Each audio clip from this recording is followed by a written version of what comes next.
first ever live stream. I'm so happy to be with you. How are you doing? Welcome to Asexualise My Asexual Life. If you've never ever had a look at this channel before, never ever seen any videos, please do. Welcome to the world of asexuality. Asexuality is a sexual attraction in its own right. It basically means that we don't get the urge, need or want for partnered sex. In a nutshell, we're 1% of the entire population. That means 1 in every 100 people you meet will be asexual. And I'm so glad to finally be live with you here. It's much easier now that I've got live streaming on my phone. I'm so happy to be here. So this first episode is called Asexual Dating, Not Missing Out. Now, thank you so much for all the wonderful comments I've had. Appreciate it so much. Thanks for all the support you've given me over the recent asexual breakup. I can't believe I've been broken up a week now. The time thankfully has flown by. I had a lot of asexual friends that got me through it in private messages, especially in the first 24 hours. There's a video coming up which talks a little bit more about that.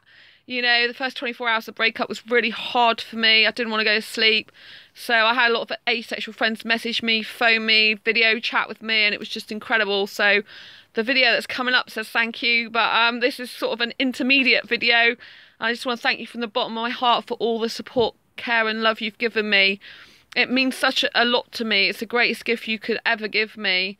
You know, it's really difficult, especially to do the breakup video, because everyone wanted to know what's happened. And you know, I am aware there's another in-person involved. And that person was great in the beginning. I mean, he was really an awesome person as a partner in the beginning. But I guess that wasn't the true him. He couldn't keep it up, unfortunately. So that's the way it goes sometimes in life. Yeah, I mean, I hope for his sake that when he meets another girl, he, you know, either just bees himself or, you know, bees that guy that was a good guy. The one that's very caring, very attentive, very loving, very loyal, very smitten, very reassuring, very wanting to make me happy. You know, very like, oh, you know, I went to the football with my mates, but still crazy thinking about you.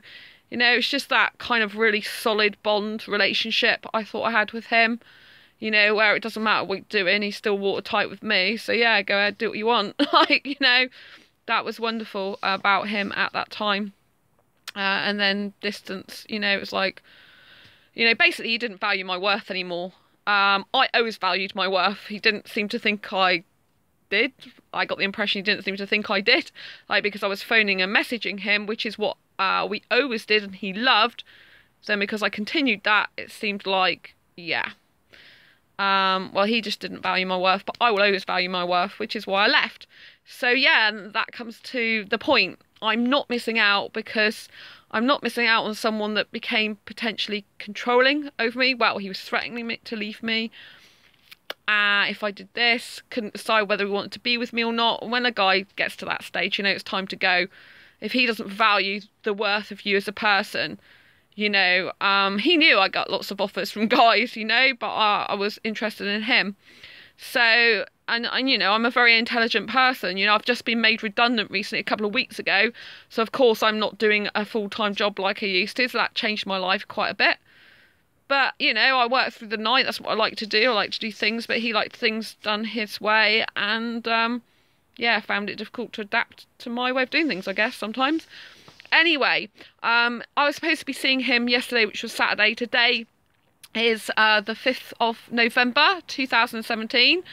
And basically we were supposed to be going to fireworks together. He was actually going to pay for fireworks, which would have been lovely of him. And we were going to go to fireworks together. But I don't feel I've missed out at all. Because sometimes when you're in a relationship and you've got stuff planned together, you think, oh gosh, I'm missing out. But I'm not missing out at all, because round the back of me, I don't know if you can see this. I don't think you can, but I've got a window. I've had the window open nearly all night. So yeah, so basically I've had the window open nearly all night.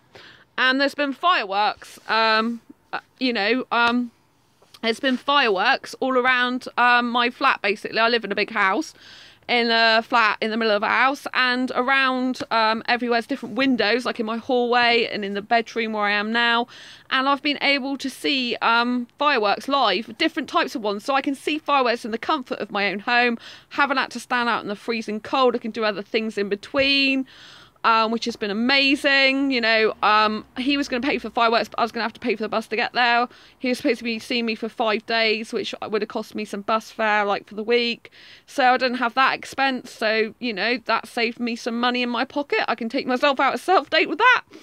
And yeah, and I got to see lots of different fireworks from the comfort of my own home. So this is really good. This is what I mean. When you feel you're missing out because you split out with that person, you have to think of all the positives about it, or why you're not missing out, and about how much better your life is. You know, I feel really good about my life now. I'm still sad about it. I'm still shocked a bit about it. I'm not going to lie to you. It's not been easy. Especially, you know, I loved the person I thought he was, not the person he turned out to be. You know, I can't, you know, be fully in love with someone who's just like cold on me and not really knowing if he wants to be with me still or not, and, you know, give me threats. I can't really love a guy totally like that. It's not a lovable trait, is it really? It's just not good. Oh, thank you for whoever gave me the thumbs up and is watching. I really appreciate that. So yeah, I just want, also, yeah, one of my Indian friends, he video chatted with me tonight just for a little bit, you know, just for a catch up. And he was one of the guys that, you know, you don't know all my Indian friends. He's not actually in any asexual groups, this guy, but he is pretty much asexual. Yeah, so he doesn't like sex, but not anyone really knows that about him. It's kind of a bit of a secret. So yeah, he hasn't been in a relationship before with sex that I know of, I don't think. Well, not in the last X amount of years anyway. So, but he just prefers the kissing and stuff. Anyway, to cut a long story short, he was one of the people that video chatted with me last Sunday, and he was just doing some funny stuff. I mean, he likes me romantically too. He's liked me for ages romantically. But, you know, we can't be together. He's in India. And so, yeah, it's just like he was doing all this funny stuff. He was making all these funny masks with his phone. It's incredible. I've never seen anything like it. Different things like fruit on his head, like rubber lips, like skeleton face. I mean, that was a bit spooky, but it was just amazing. And he was just like, he literally was video chatting with me just before 5, because he read that I'd split up with my ex, and because I told him, and he's like, you were so loyal to him, because he's one of the guys that was like, you know, he sends me kisses and stuff, but when I'm in a relationship, it's like, no, we got to stop the kisses now. And, you know, and he's like, you're so loyal to him, I can't believe it. And I said, yeah, I was really loyal to him. But that's the thing, he obviously didn't appreciate that. Maybe he would have liked it if I was a woman going around, chatting up loads and loads of guys and just didn't bother paying any attention. I'm sure he wouldn't have really liked that type of woman in the end anyway. But if I had been that type of woman and hadn't been paying much attention to him, maybe that's probably what he would have liked, which seems to be what guys like in the beginning, don't they? They love the chase, you pretty much ignoring them, and then them deciding, you know, to come into your life as and when they can get in there. But, you know, it's all about, relationships these days seem to be about the fact that, yeah, you just like sort of tone down with the guy, let him come running back to you. It's like, to me, that's just like playing a bit of a game, you know. I'm not really into that. It's like, if you're with someone in a relationship, you're like bestest friends, or I thought we were, basically, you know, you want to chat together daily, don't you? You want to share your life with them. You want to catch up with them. You know, he wanted to be part of my business, for goodness sake. So he would have been even more integrated into my life, like 24/7. So, yeah, wanting the space and that's all weird, after considering he was very, very into me and wanted to talk to me and made him really happy. Anyway, so you just have to think to yourself, you know, it's not a loss, and think about the positive things. Think about what you know, the only loss it is his loss. And also, you've lost stuff you don't need in your life, which is great. I mean, I'm back to being my bubbly self, very business focused again. You know, I've got all my, 10 of my websites were hacked. I mean, that was really difficult for me. 10 of my websites were hacked. So, first of all, I was made redundant. Then 10 of my websites were hacked. So, asexualise.com at the moment is offline. It doesn't pretty much exist because its core was, although it wasn't one of the ones that was actually hacked, its core's been basically deleted in the process of me deleting virus files. So I've been spending like the last couple of weeks really getting to be an expert about website security, yeah. So I'm kind of like really a WordPress guru now. I kind of like some stuff guys may like, you know, I'm into tech stuff, really love it. I spent over 6 years building sites with WordPress.org, so I know a lot of stuff, you know. I'm a very intelligent person. I don't just do this channel, I do lots of other stuff as well. But this channel I adore, you know. I love being asexual. I love talking about asexuality. And it's been really hard to break up, but there's a lot of positive things too to take from it, you know? A lot of positive stuff to take from it as well. And you just got to keep thinking, you know? If that person came into your life, they changed. You know, I didn't really change. I'd always video chatted to him quite a lot. We always messaged quite a lot. I wasn't one who changed. He changed. So I was just doing what I'd always done. And maybe I just shouldn't have carried on doing that. But to me, when you're in a relationship, your bestest friends, you just, you know, you just want to talk daily, don't you? And actually, some of the time I used to say, I've only got half an hour before I do my work. And then he would carry on chatting to me. I would carry on chatting to him. So, you know, it's not just all me talking to him. But there you go. It is life, is it not? And so something else as well I want to tell you on this 5th of November 2011 night. It's actually my anniversary, my 6-year anniversary. So 6 years ago today, my abuser left, thank God. After 8.5 years, I was in a very physical, threatening and mentally and emotionally abusive relationship. Never again. That's why when I saw the guy was threatening me, the one that I just split up with, and he's putting me into a situation where he was deciding whether or not to be with me, my ex took 10 days to decide whether he wanted to be with me or not. And he was an abuser, but I was so under his spell, I cannot tell you that I wanted him to leave me. I left him after 1.5 years of the relationship. And after 6 months, I still got back with him, and it was 7 years of hell, you know?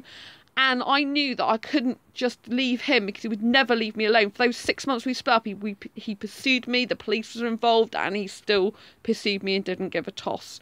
And he did get me back, and I shouldn't have gone back, but I did for 7 years. And no, not ever will I waste my life for a guy. I would rather be single forever to the day I die than ever get with a guy who's abusive, who puts me in situations where he threatens to leave me at any given moment. He's got the key to my heart in his hand and the key to my life. It's like, no, mate, I value my worth, and I always will. I always love me more than I love any guy. Doesn't matter how emotional I am over a guy, doesn't matter how emotionally attached to him I am, how much I love and adore him, I will always come first. I will always be first.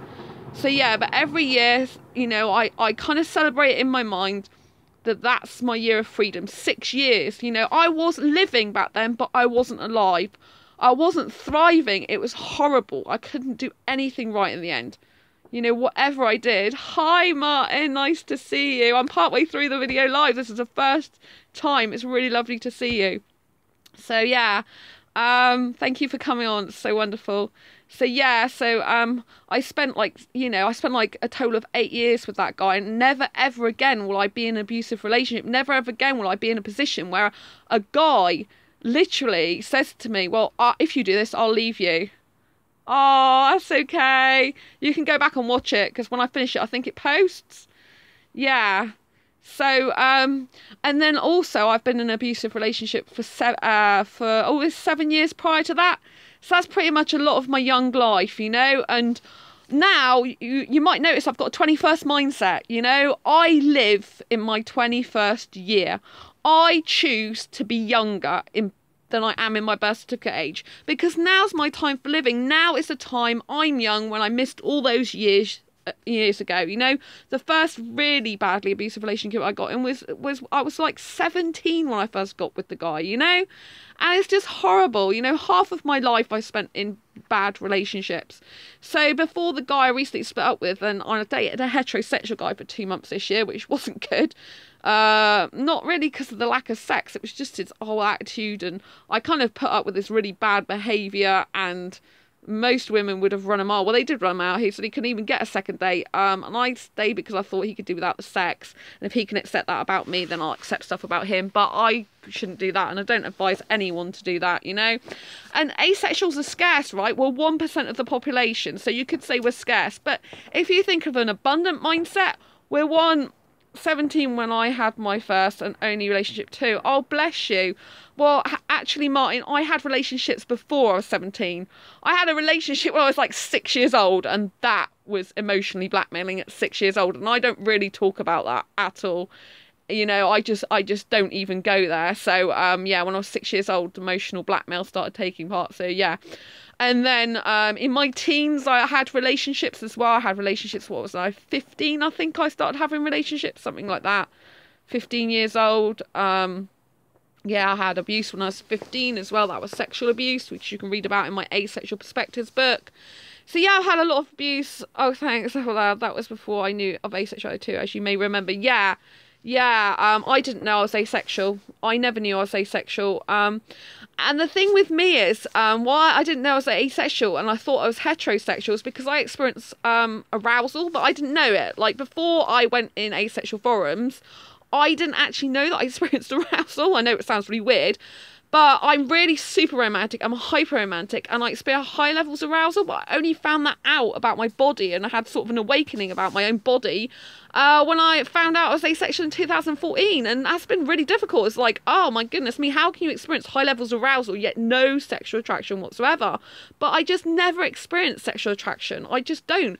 And the really good thing about dating the heterosexual guy, although it's pretty much a disaster overall and he was very dangerous in the end, I had to leave for 2 months. The good thing about it was I was able to actually be with a heterosexual and experience high levels of arousal, knowing what it feels like to feel that, but no sexual attraction for that guy. You know, I didn't need or get the urge to have sex with him, and that was a really good experience for me, because in my previous heterosexual relationships, I always thought I was heterosexual. I never was fully conscious of myself, my body, and what was happening, and what, you know, that I wasn't heterosexual. So when I went with the heterosexual for 2 months, it confirmed, even though I knew I was asexual, it confirmed everything in my mind that, yeah, this is high levels of arousal, this is what it feels like, but there is no sexual attraction there, so you're still definitely 100% asexual, you know? And I love being asexual, so that was really great. But the high levels of arousal, they're just a nightmare, you know? They are a real nightmare for me, because I don't like getting highly aroused, especially not if I'm, you know, I mean, I kind of like getting highly aroused, but not if it leads to doing stuff I don't want to do, which is part of what I was talking about with the guy that I split up with, you know? He knew I had high levels of arousal, but I said I don't want it to go too far. I didn't want to take my top off, which seemed to become a real issue for him. You know, to me, that's heterosexual behaviour. Now, obviously, I have some heterosexual behaviour, even though I'm asexual, because when I'm passionately kissing, it kind of like all the breathing movements, all the breathing noises and the movements like I'm having sex happen, and that's kind of weird for me, you know? It's like, oh gosh, yeah, this is heterosexual behaviour, you know? But I'm not used to, you know, I like to keep my clothes on. I'm nudity repulsed. I love keeping my clothes on. I get more aroused actually keeping my clothes on. And I feel safer, you know? My clothes are like a bit of protection for me. You know, they're like my protection, if you like, you know? And I like a bit of protection, you know? I mean, I'm asexual. The other guy that I just split from was asexual. Don't need any condoms, but I kind of still need some protection, you know? And, you know, one person commented on my YouTube video, one about breaking up, about, you know, like, I don't know if you've seen it, but one of the things he got alarmed about was the fact I said a dating coach, I didn't actually ask him to do this, but I said a dating coach said that a guy should be fine with you checking his messages, right? Now, I never actually asked him to do this, but he was quite alarmed when I even suggested a coach said that. And then, like, a couple of days later, the day we split up, he went off alarming at it, saying, you know, oh, if I come down there, you ask me to check my messages, then I will bolt, you know, I will leave you. And I said, well, I haven't said that. He goes, no, but if you ever did, then I would just leave you. I mean, I'm not going to be with someone who's going to threaten me like that. I mean, out of the blue, he said that. I never even asked him.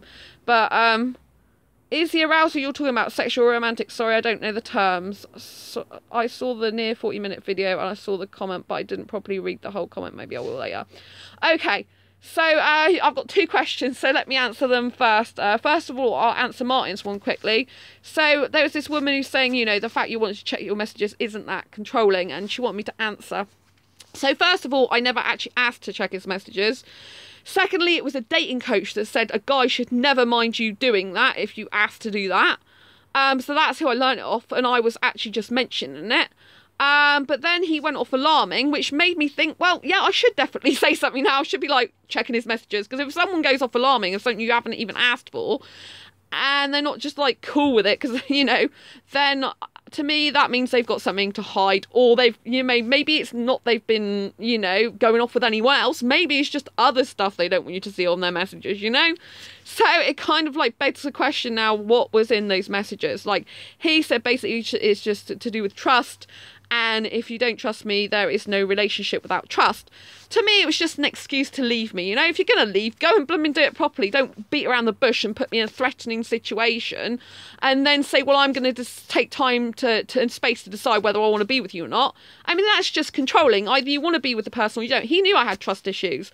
And from the very beginning, he said that we will work together on those issues. I'll reassure you. He was pushing and pushing for me to be in a relationship really quickly with him, and he said it's fine, we'll work on the issues together, it's not a problem.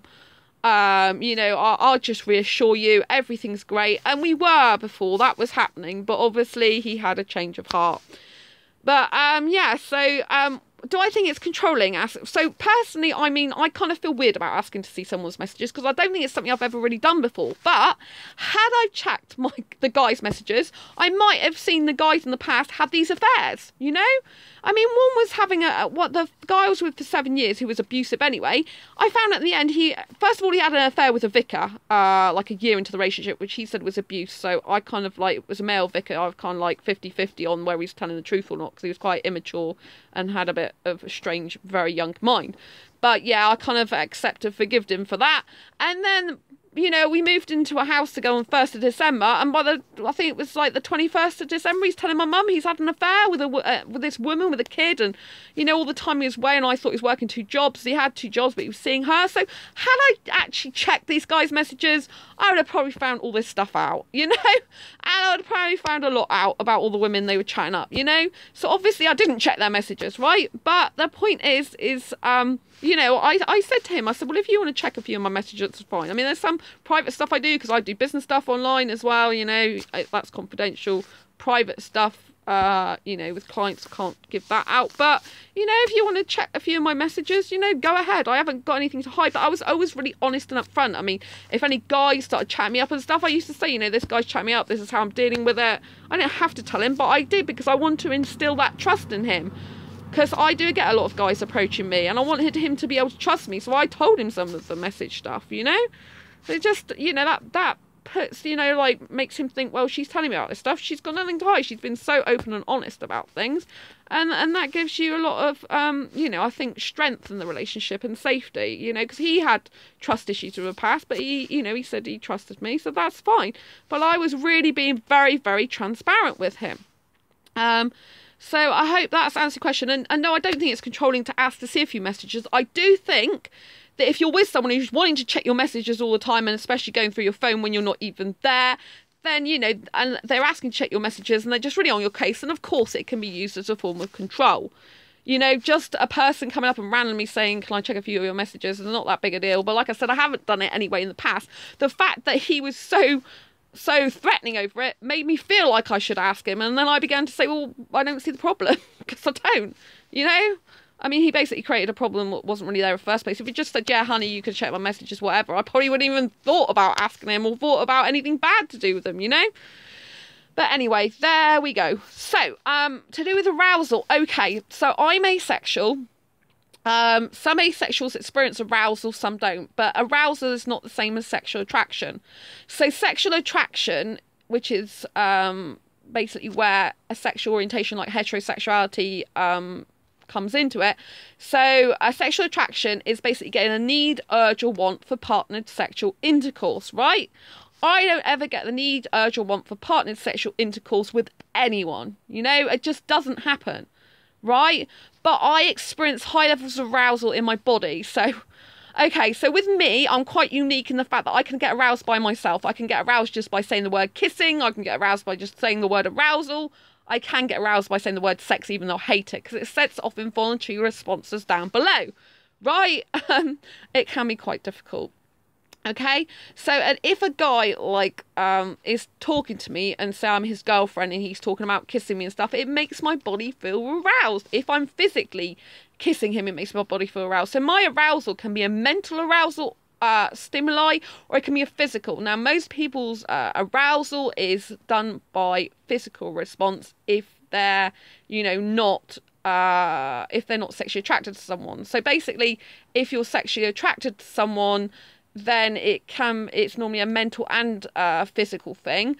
If, for example, you're asexual, you can still get aroused physically, but not so many people can do it mentally. They have to see visual images.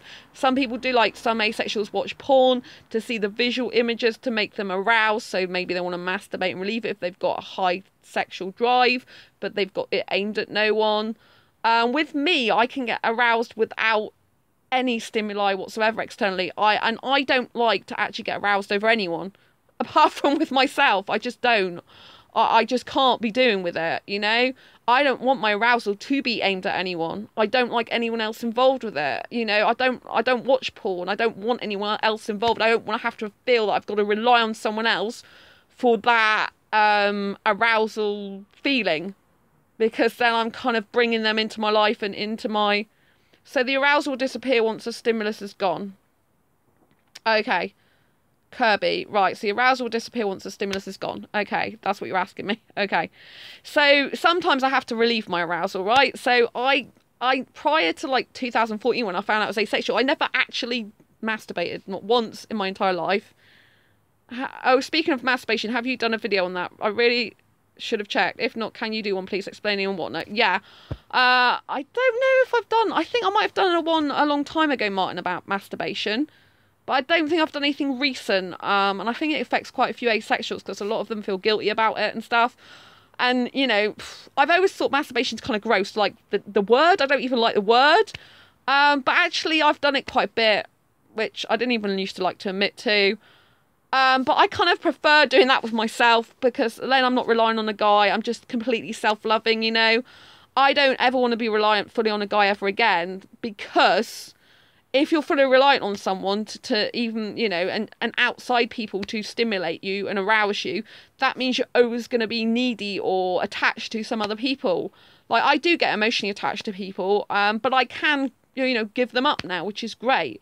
So, you know, I don't want to be controlled by anyone in that way. So when you're asking me, does it go, right? So my arousal tends to stay on for hours sometimes. Or it can come on, like, say I'm working, and when I used to be in my old job before I was made redundant, I can be at my desk and say I was thinking about kissing my boyfriend, who I haven't got one now because I split up. That can make me aroused, you know?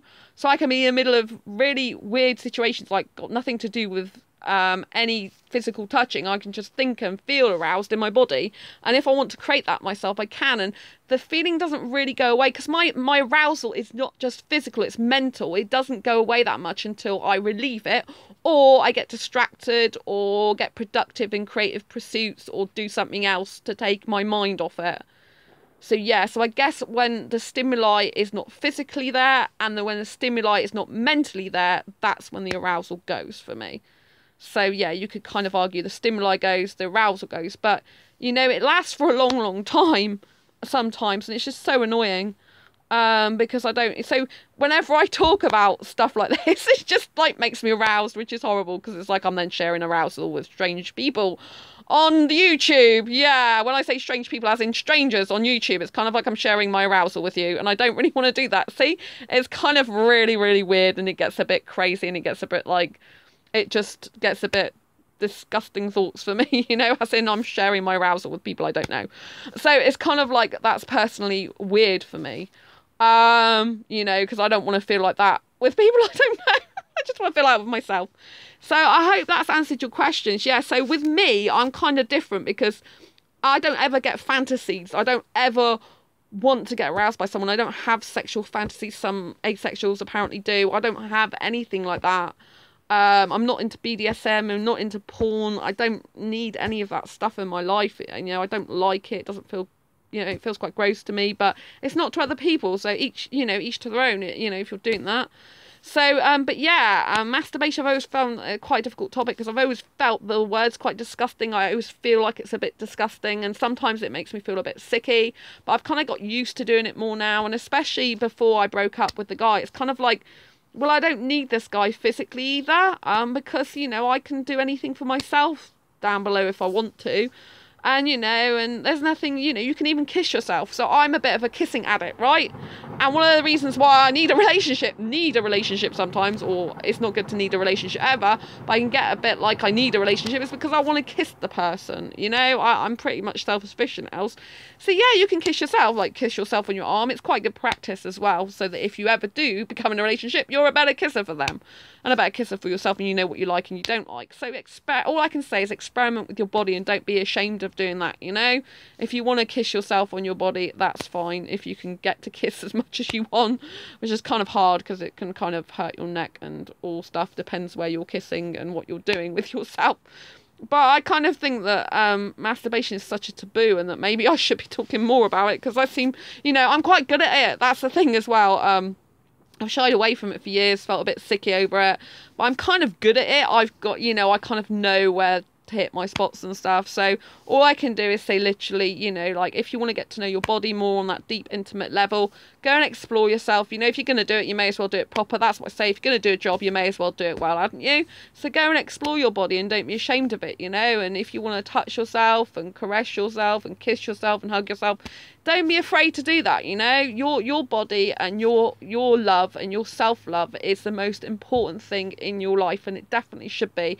And it helps you not to feel like you need to be in a relationship so much, that you can be self-sufficient over everything that you do. I mean, personally, I don't know why, but personally, I've always felt like I prefer the guy to touch me down below if I'm in a relationship than myself, because I kind of feel weird touching myself. But then, since my experience of my last relationship that broke up, actually I thought, well, really, I'm better to touch myself. Oh yeah, I can understand, find it disgusting and whatnot. I remembered watching a PowerPoint in college, and I actually had to leave because it weirded me out. Yeah, Martin. Yeah, sweating a bit and felt faint as well. Oh gosh. Yeah. Yeah, that's kind of hard, isn't it? I mean, I have felt disgusted by masturbation for a long time, but being with the asexual guy in the relationship, it really made me think that, hey, you know, because I was worried that this guy was going to come, stay in a hotel with me and leave me. And I might have been right about that, because as soon as I emphasised the fact that I didn't want to take my top off with him, he kept saying, I just want you to express yourself. I just want you to express yourself. Like I wasn't being sexually expressive enough. Yeah, it's like I wasn't being sexually expressive enough, and I really was. I kept saying, well, this is me. I'm used to a teenager style relationship. I'm used to a young relationship. I'm used to a younger guy, to be honest. I don't want it to get, you know, I was worried about him being too strong in kissing me and stuff like that. It's a lot of fears I had, and I felt like he was just going to come down, be intimate with me and leave me. And I might have been right about that, because he got funny that his attitude completely changed after we'd have several conversations about being intimate together. He said he didn't realise how great he was, what his great areas were, and you know, and he told me when I first started talking to him that all he wanted to do was kiss and put his hands down by my side, which I loved, because I thought, this suits me fine, this is great. And then I find out he likes to do top half stuff, and then I'm like, well, I thought you were nudity repulsed, but that's just with guys, not with women. He's 50-50, he said, on women. So, and he's used to doing stuff, and why I don't, maybe, like, had I been in a relationship with him for a while, I might want some breast sucking or kissing or licking, maybe in the future, to be very blunt.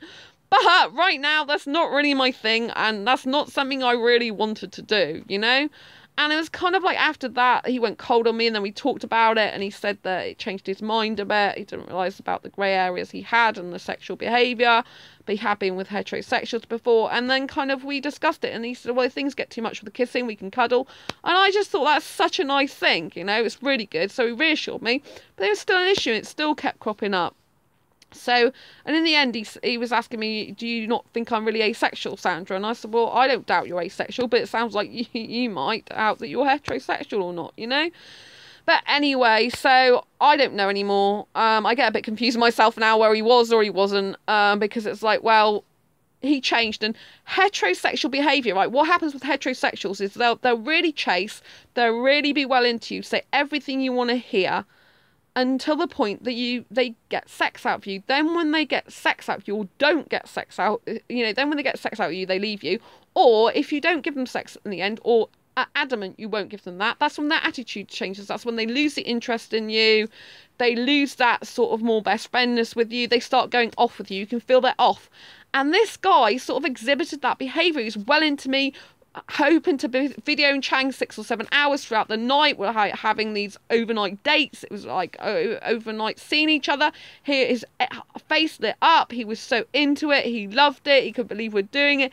He's like telling all his mates how well we got on. Like we'd had like 7-hour video chats before. He's telling his friends how great it was, how good I made him feel, And then to go from that to like with the physical stuff, then all of a sudden, wanting to back off more, seeing like talking to me or video chatting with me more as like something that I should be doing less of, and then he started to say doing less of because I've got stuff to do. Like, it's like I know I got stuff to do, but I was kind of procrastinating a bit because I've been made redundant anyway. But but it kind of like he was saying it was for my own good, but I felt something was off, that he wasn't so into me, that the messages were different. He, instead of him wanting to be plastered all over social media like he said he originally did, it's like, oh, I'm quiet on the internet. He wasn't responding to a message I put on his Facebook straight away, or even after straight away. He couldn't think of what to say when he'd never been lost for words before.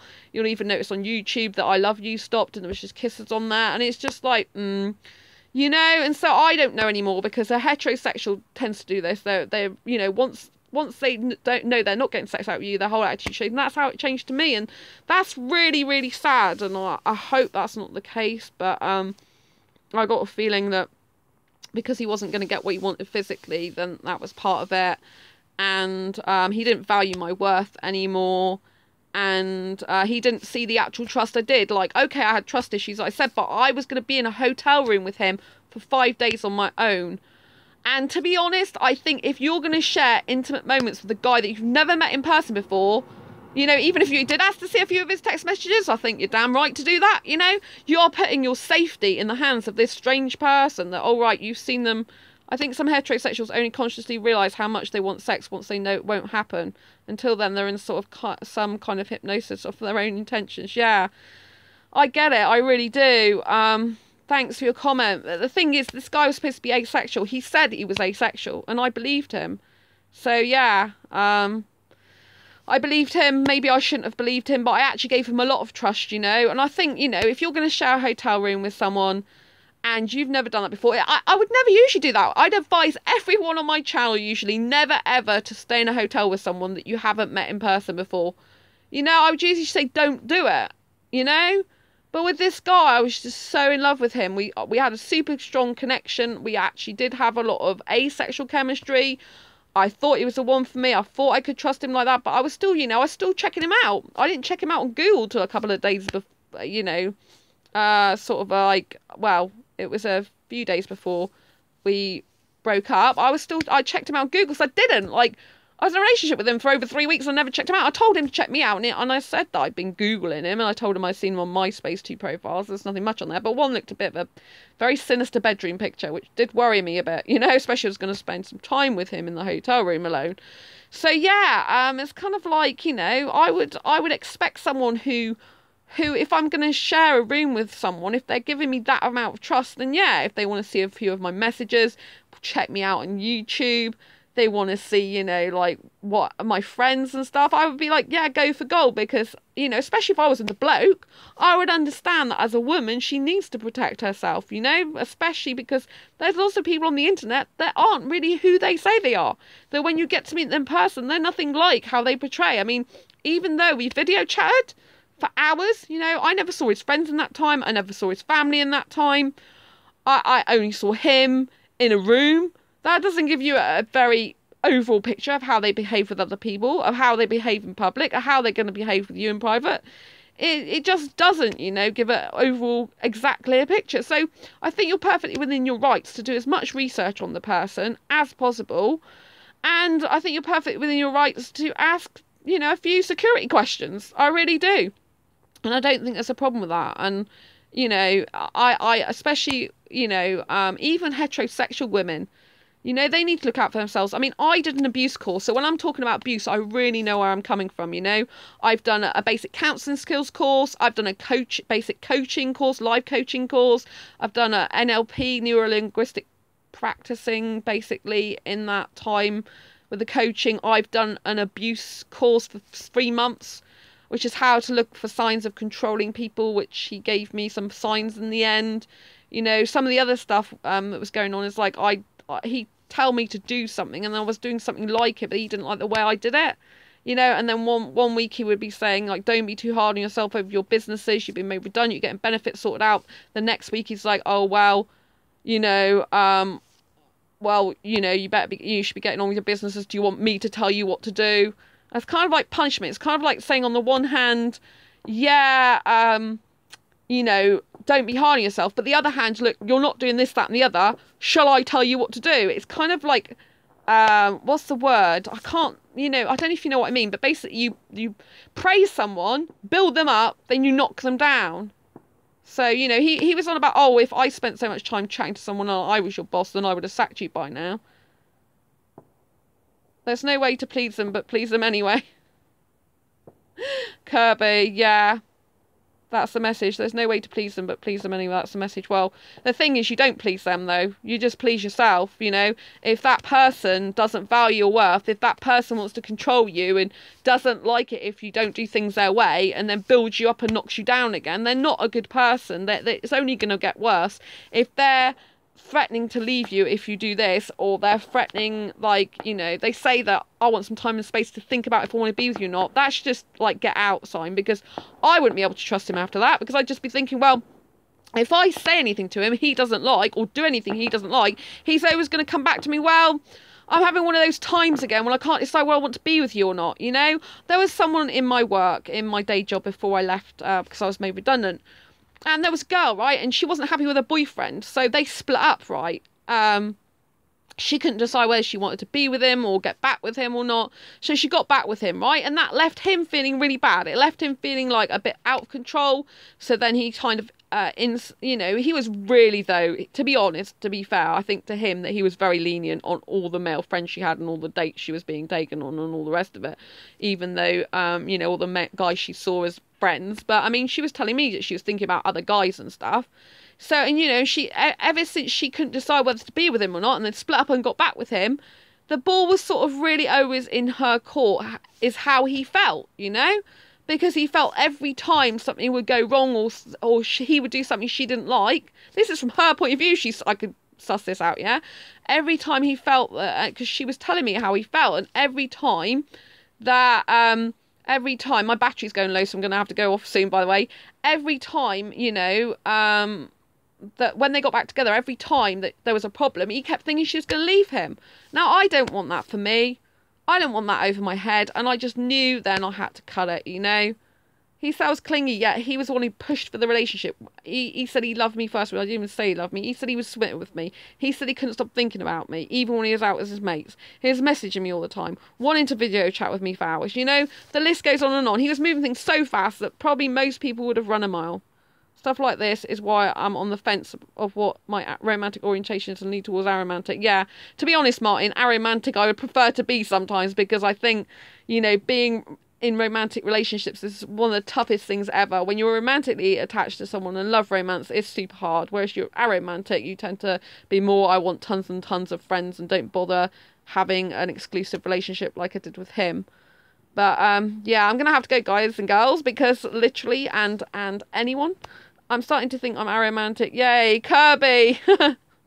Good for you if you are. Yeah, I mean, aromantics do have their own struggles. They find it hard if they want a platonic relationship to decide if another aromantic friend likes them a bit more than a friend or not. You know, if they want a platonic relationship rather than just a platonic friendship. So they have their own struggles as well. It's not just romantics, but I think romantics do have one of the hardest struggles. And I'm hyper romantic, which makes it just 10 times worse, because I'm just super romantic and we do kind of crazy things like jump into things that we shouldn't do. So that's what I knew he was pushing me, and I did in the end. He said take a risk and I took it.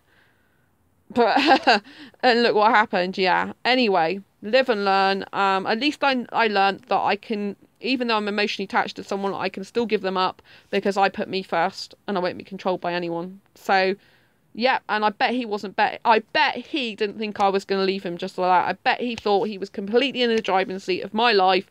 I'll decide whether to be with her or not. I think that's what he thought, to be honest. You know, he didn't value my worth and the fact that I actually cared enough to myself to say, right, this guy does not value my worth anymore. I'm off. I'm not waiting to stick around. We may be one of the percent of the population, right? But that's 1 in every 100. That means there is tons more guys out there, tons more girls out there, tons more asexual people in the world, right? And one day, I believe I will get a guy, if I want one, who values my worth, who loves me for being me, who wants me to be his bestest friend, loves keeping in touch with me, likes talking to me, appreciates all the time I spend with him, and vice versa, and who really understands me, gets where I'm coming from, and doesn't try and change me, and doesn't try to want me to be the person that he wants me to be, and try and keep pushing me to say be myself, when really it's the version that they want me to be. 1% is still more than enough for an internet culture. Exactly, Kirby. Exactly. There are technically more female asexuals in the world than male asexuals, which is even harder. So with me, it's also more aromantic. So if you're aromantic, if you're an aromantic guy, you're in with even more statistical chance of getting an aromantic relationship, or a relationship full stop, an asexual relationship full stop. If you're a female like myself, it's a little bit harder. And, you know, I could have stayed with that guy. I could have stayed with the guy I was with, because it's very rare that I thought the connection we originally had, I thought it's very rare to get. It's super special. We've got something super special, which is what he thought. But the point is that I wasn't going to stay in a scarcity mindset. I wasn't going to stay with him for the sake of what was, when he changed so quickly. The guy I was with for 8.5 years, an abusive relationship, I literally held on for all those years thinking he would change back to the few first fantastic months I had with him back in the first year of my relationship. That was a big mistake of mine, to think that he could change and go back to the person I loved. Anyway, I've got to go because my battery power's going. I love you all dearly. Don't know if you would want to join this, but there's a Discord server for asexuals, and it's not game orientated, but there is a game section for it. I recently joined. I love it. I'm not sure, Martin, to be honest, because I'm quite busy at the moment, but you can send me the link later.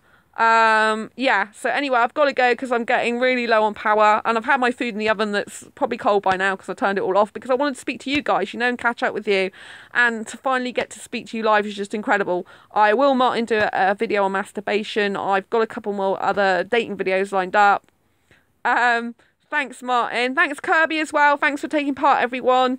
And I'll see you on another live video sometime in the future. Take care. Bye, Kirby. Bye, Martin.